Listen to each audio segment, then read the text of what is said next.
শোনেন, একটা কথা বলি, মনোযোগ দিয়ে শুনবেন। মানুষ ঠকায়েন না, জীবনে মানুষ ঠকায়েন না।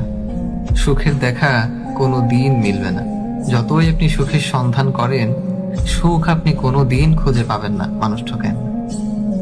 আপনি একটা রিলেশন করলেন বা একটা ফ্রেন্ডশিপ করলেন, হঠাৎ আপনার কাছে মনে হচ্ছে এটার থেকে লিভ নেওয়া দরকার, আপনার বোরিং লাগতেছে, ভালো লাগছে না। তখন কি করবেন? তখন আপনি কি করবেন, একটা ট্রিক্স আমি আপনাকে শিখিয়ে দেই। যে মানুষটার সাথে আপনি ফ্রেন্ডশিপে বা রিলেশনে ছিলেন, তাকে কল করবেন। কল করে বলবেন, আমার সাথে একটু দেখা করো, ইমার্জেন্সি। তাকে ডেকে আনবেন।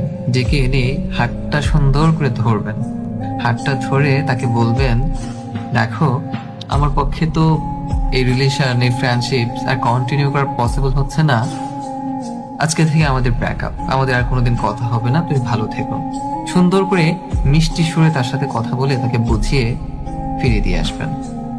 অথবা আরেকটা কথা হচ্ছে, আপনার যদি অন্য কাউকে পছন্দ হয়, সেটাও বলবেন যে তোমাকে তো আর আমার ভালো লাগে না, আমি অন্য কাউকে পছন্দ করি, আমি তার সাথে ফ্রেন্ডশিপ করেছি বা রিলেশনে যাচ্ছি, তোমার সাথে আর কথা বলতে পারবো না আমি।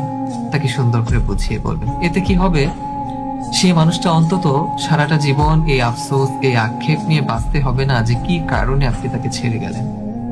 অন্তত সে আড়ালে থেকেই সে আপনাকে দোষারোপ করবে না। সে অন্তত একটু হলেও স্বস্তি নিয়ে বাঁচতে পারবে, তাকে নিজেকে বোঝাতে পারবে যে সে পারফেক্ট ছিল না।